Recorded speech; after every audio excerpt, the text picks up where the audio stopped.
Con nuestro queridísimo y reconocido contador público, Rolando Colchado Valenzuela, que hoy nos va a hacer este análisis, decía, de qué tan cierto o qué tan falso, qué tan verdadero eh, o qué tan hipotético nada más resulta este análisis de la aparentemente inminente recesión mundial de la que tanto se habla y de la que pues también nos acecha y nos amenaza aquí mismo. ¿Cómo estás, querido Rolando? Bienvenido y muchísimas gracias como siempre por esta participación. ¿Qué tal, Jorge? Muy buen día. Buen Buenos día, días. amigas y amigos. Pues sí, de hecho, por todos lados, en las noticias, en el periódico, escuchamos a los expertos de que están preocupados por una posible recesión mundial. Y realmente sí hay varios factores que pueden afectar bastante la economía. Y también hay diferentes análisis que realizan viendo el riesgo en el que el mundo pueda caer en una recesión. Por ejemplo, la Fed calcula el índice de probabilidad a través de la diferencia entre las tasas de bonos a 10 años y los bonos a 3 meses.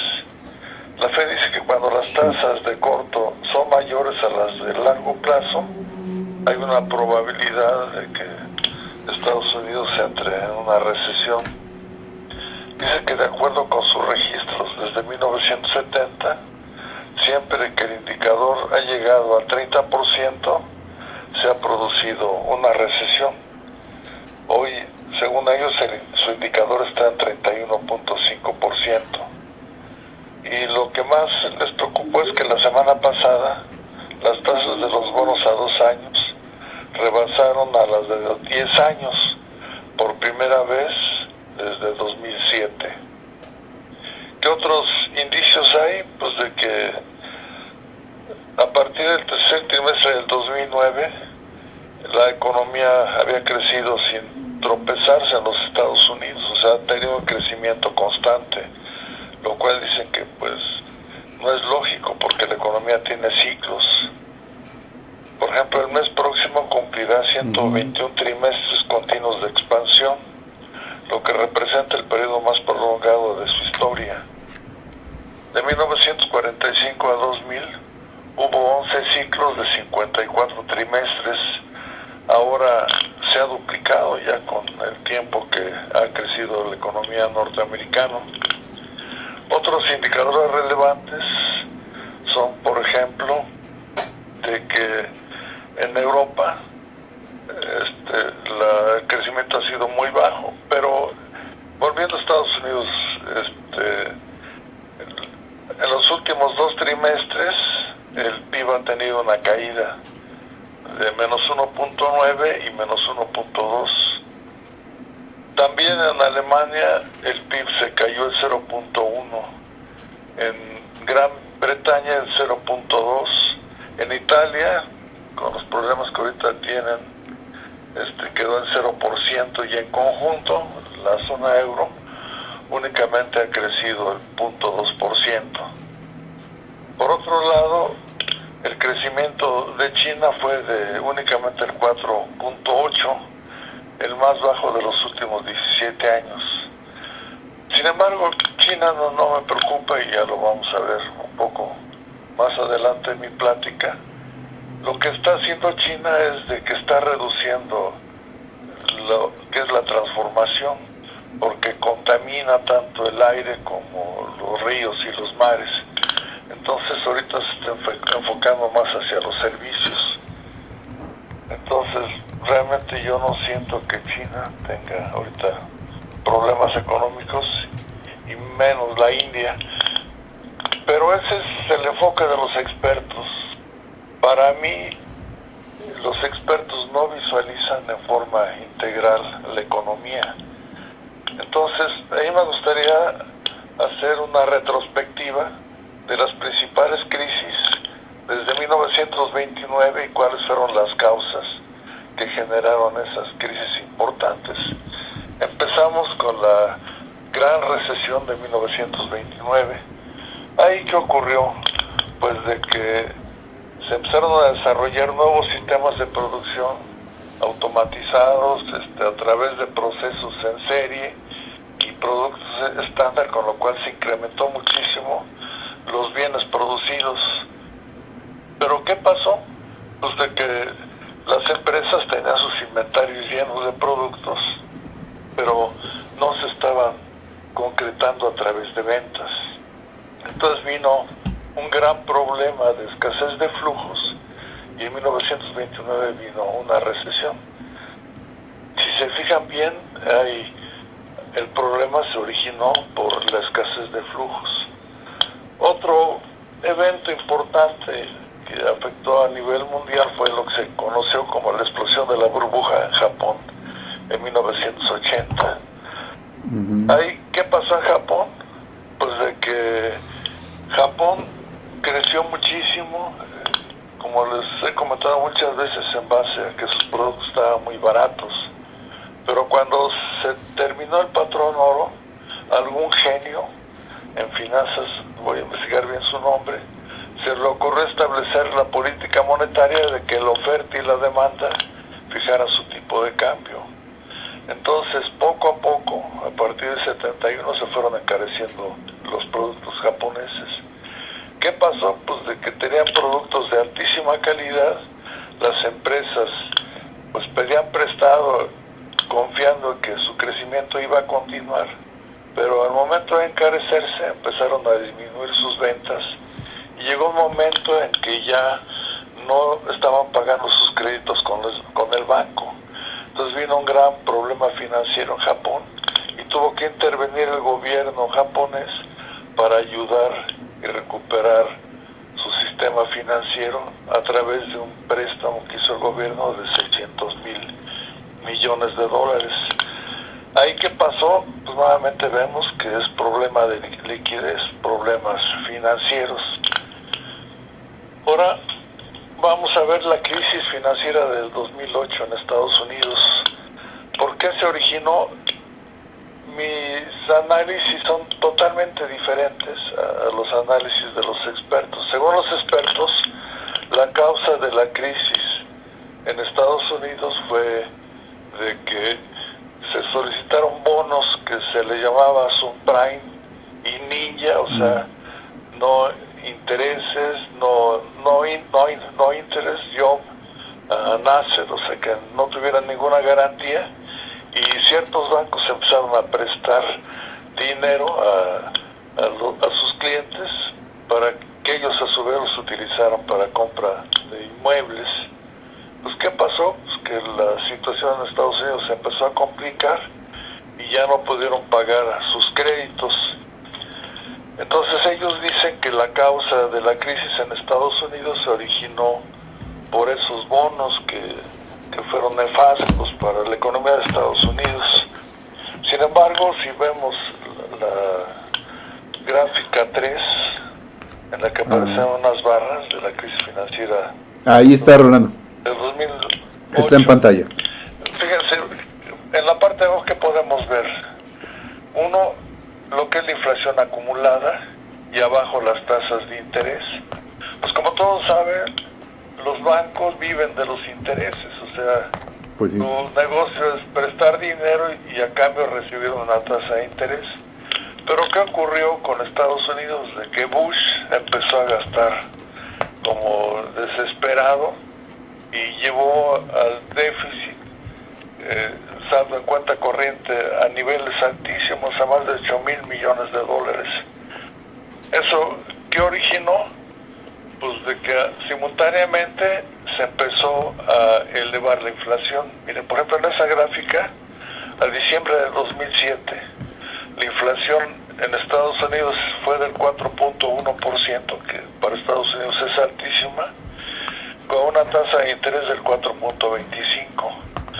Pero si ven la gráfica de inflación, se fue incrementando la inflación hasta el mes de julio, que es lo que ahorita está pasando, y se fue la inflación al mes de julio al 4.73%.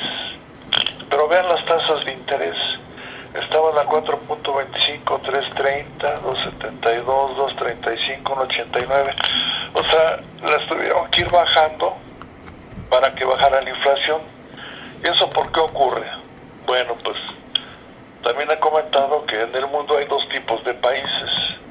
Países cuya moneda no se acepta en los mercados internacionales, como es el caso de México, y países que arreglaron el mundo para favorecerse y querer comerse el mundo a puños, y entonces hicieron que su moneda sí se aceptara en los mercados internacionales. Ahorita lo que ha pasado y lo que está generando la crisis es de que China y la India, a través de tener una mayor visión y visualizar dos dimensiones, han logrado bajar sus precios a nivel internacional. Y entonces las empresas ya no pueden competir contra el precio de los productos chinos y los productos hindúes. Entonces, todos los países han perdido muchas empresas porque no han podido competir con China y muchas han cambiado a China. ¿Eso que ha originado? Pues que los ingresos de las grandes potencias hayan disminuido. Y entonces, para poder cubrir sus gastos y sus sistemas de defensa, tienen que fabricar dinero. Si ese dinero se quedara en esos países, se les dispararía la inflación. Entonces, para que eso no ocurra, ¿qué es lo que están haciendo? Pues han tenido que bajar las tasas de interés al 0%. ¿Para qué? Para que un inversionista pues, su dinero no lo deje en ese país, sino que lo invierta en inversiones fuera de Estados Unidos para que ese dinero salga y no se les dispara la inflación. Esta gráfica lo señala y lo muestra claramente. Tuvieron que bajar las tasas de interés al 0%. Y de ahí el enojo de Trump con la Fed de que se puso a incrementar las tasas de interés, lo cual le está originando una inflación, que para mí la inflación que están reflejando es falsa, o sea, porque el año pasado la inflación era lo doble de la de México al mes de junio, y ahorita es ya casi lo triple que la inflación de México al mes de julio. Entonces para mí que están inventando su inflación, pero eso lo pueden inventar, pero en forma real los precios están incrementando. Inclusive hace poco a Trump le demostraron que con sus aranceles lo único que está ocasionando es que se incrementan sus precios y que se le está disparando la inflación, aunque la Fed no esté reflejando la inflación verdadera, que es lo que yo casi estoy seguro. Pero ¿cuál fue, por ejemplo, el aprendizaje de la recesión de 1929? Pues de que se dieron cuenta que no había que producir únicamente por producir, sino que primero había que conocer las necesidades de los consumidores y entonces, en base a eso, elaborar la producción. Entonces surgió la mercadotecnia y a través de la mercadotecnia se vieron que era importante las 4 Ps, que es producir en una plaza importante a un precio muy adecuado para poder vender mis productos, a través de un buen producto y con una adecuada promoción. Y se fijan, un factor muy importante es el precio. Lo que pasa es que están perdidos y únicamente están viendo el precio en la dimensión interna. No están analizando ni comparando sus precios a nivel internacional. Y es la razón por la cual China y la India le están comiendo el mandado. Pero adicionalmente a controlar la producción, cuidan producir exactamente lo que el cliente requiere. Entonces surgieron otros sistemas de producción como Just in Time, en el cual únicamente se produce exactamente lo que el cliente necesita. Ya no hay inventarios para no tener dinero ocioso, sino que directamente se le capacita al proveedor para que se haga responsable de la calidad del producto y entregan directamente en las líneas de producción. Entonces, de hecho, ha habido un aprendizaje, pero no se entiende en forma integral la economía. Ahorita, ¿qué es lo que está pasando? Mire, si vemos la última gráfica, vamos a ver qué es lo que está pasando. Mire, ahí aparecen los 16 países con el PIB más elevado en un año. 12 meses, datos proporcionados por el Fondo Monetario Internacional. Si se fijan, el país con mayor producción son los Estados Unidos, que produce el 24.46 de la producción total, pero ya muy cerca está la China, después sigue Japón, Alemania, la India. Pero si vemos la siguiente columna, que son las reservas internacionales, separé dos columnas. En una puse las reservas de China a la derecha y en el resto las reservas de los 15 países restantes. Si vemos, por ejemplo, Estados Unidos, ¿cuál es su problema? De que casi no tiene reservas, tiene que estar fabricando dinero para cubrir sus gastos. E inclusive ahorita Trump quiere comprar Groenlandia, pues, ¿de dónde va a sacar dinero? Está loco.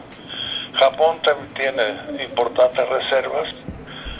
Alemania tiene muy poquitas. La India, 400.000, 31.000 millones de dólares. Si se fijan, si sumamos las reservas de los 15 países, casi tienen las mismas reservas que China. Pero si pasamos a la India, que es otro de los países que tiene visión y que ha sabido aprovechar la ceguera del resto de los países, esos dos países tienen más reserva que el resto de los 14. Por ejemplo, si pasáramos las reservas de la India a la columna derecha, las reservas de los 14 países sumarían 3.300.000 millones de dólares.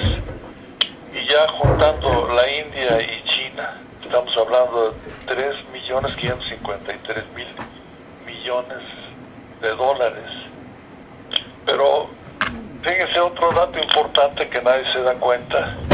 ¿Qué es lo que está pasando? Pues de que las potencias y los países que se les permite fabricar dinero sin el soporte de bienes de producción, están fabricando dinero de más y para sacarlo están bajando las tasas de interés. Por ejemplo, en Japón la tasa es negativa, o sea, yo le pago al banco para que cuide mi dinero. En Europa es el 0% y en Estados Unidos fue el 0% hasta que la Fed se le ocurrió incrementar las tasas. Y entonces lo que está originando es un efecto en que están ajustando la inflación. Pero ese dinero fabricado de más, ¿dónde se invierte? Pues en capital peregrino. O sea, si yo en Japón me cobran por guardar mi dinero, pues yo lo meto en renta fija y renta variable en otros países. Claro. Por eso es la razón que las bolsas han subido tanto y están tan elevadas. Entonces fíjense la deuda de todos los países, excepto la deuda de China y la deuda de la India. Por ejemplo, Estados Unidos, su pasivo en cartero representa el 91.38 del PIB, mientras que China únicamente el 7.34. Sí. Japón el 63.72, Alemania el 72.18, la India únicamente 9.01, igual que China, Reino Unido el 161.24%, Francia el 138.22, Canadá el 97.79. Afortunadamente México, pues a pesar de que su pasiva en cartera es más de lo doble que sus reservas, únicamente contra su PIB representa el 40.30. Entonces, ¿cuál es el problema actual de la economía mundial? Pues los flujos. O sea, yo que soy contador y a través de más de 50 años de ocupar posiciones estratégicas en grandes corporaciones, he aprendido que las empresas, por muy grandes que sean, si no generan flujos y tienen constantes pérdidas, esas se van a derrumbar.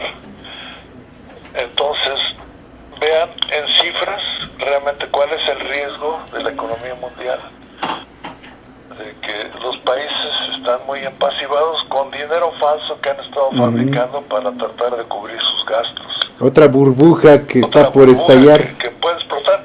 Yo no puedo asegurar que explote en 2020, yo no creo. Pero sí las condiciones se están generando para que sí se genere o se cree una crisis a nivel mundial importante.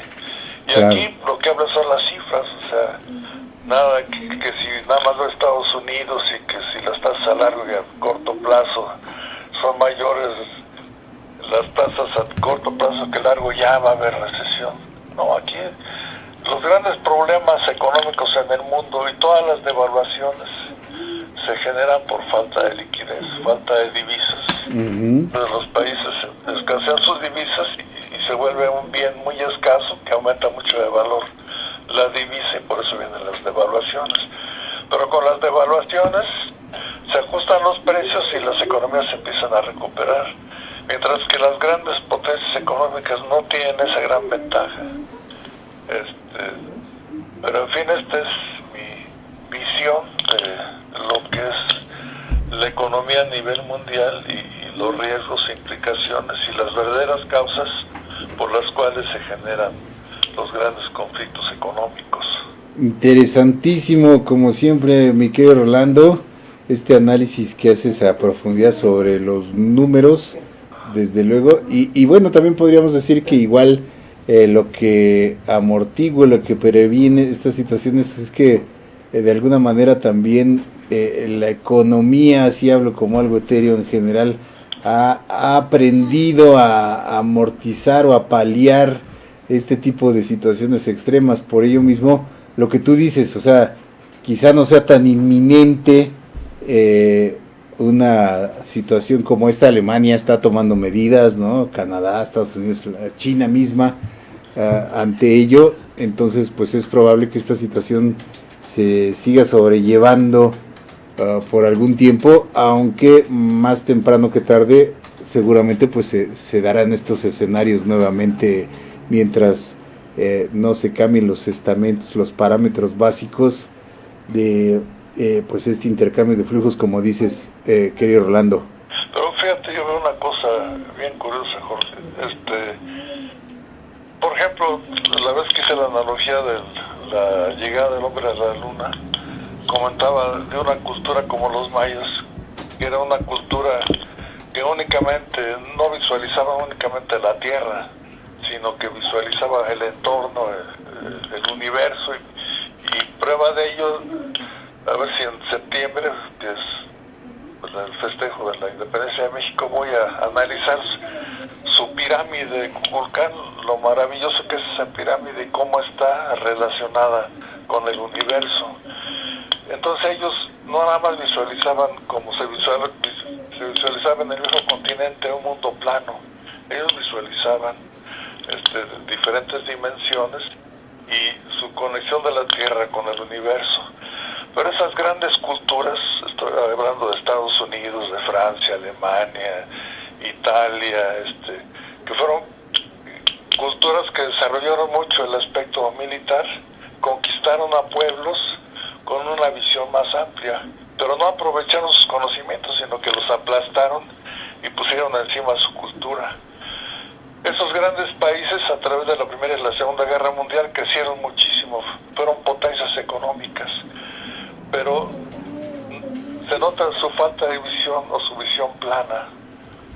Entonces, fíjense cómo China y la India, que únicamente no visualizan la parte interna de la economía, sino que lo importante es la interna y relacionarla con la externa, ajustándola a través del tipo de cambio, han logrado abaratar el precio de sus productos y están dominando al mundo, mientras que el resto de los países, las grandes potencias, siguen con su visión plana, siguen nada más viendo la economía desde una sola dimensión.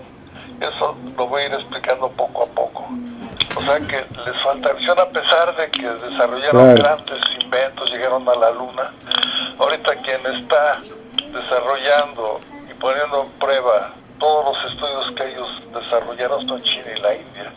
¿Por qué? Pues porque son los países que tienen flujos, que tienen dinero. Mientras que el resto, pues, están cada día más, con una economía más complicada. Para mí, lo más importante de cualquier persona es la visión, más que un IQ altísimo de inteligencia. Claro. Porque el que tiene IQ piensa muy rápido, pero si no tiene una dirección, un rumbo, una visión a dónde llegar, pues se la pasa como los autos chocones de la feria, de un lado para otro, se regresa y choca, Cierto. avanza. Entonces fíjate qué curioso que las culturas con una visión bidimensional son las que realmente, a fin de cuentas, se están imponiendo en el mundo. Desafortunadamente en nuestros países, a pesar de que tuvimos culturas muy avanzadas, pues nos conquistaron y nos dejamos ya manejar y someter. Y también tenemos una cultura plana, igual que los países que nos conquistaron. Nuestros gobernantes tienen una cultura plana. Perdón, pero es no, sí, desde luego, qué mal. Opinión que puede estar equivocado, pero es como yo. No, desde luego que sí. La economía y el mundo. Desde luego que sí, es una visión muy acertada, como siempre, porque lo haces en base a análisis, en los números directamente, querido Rolando. Gracias, como siempre, por esta participación tan valiosa y tan ilustrativa que nos hace entender hoy mucho de lo que vemos en el mundo financiero, que parece tan complicado y que tú nos lo haces ver de una manera tan sencilla como siempre. Un abrazo, querido Rolando. Igualmente. El hombre que se habla de tú con los números, más bien los números le hablan de usted al contador.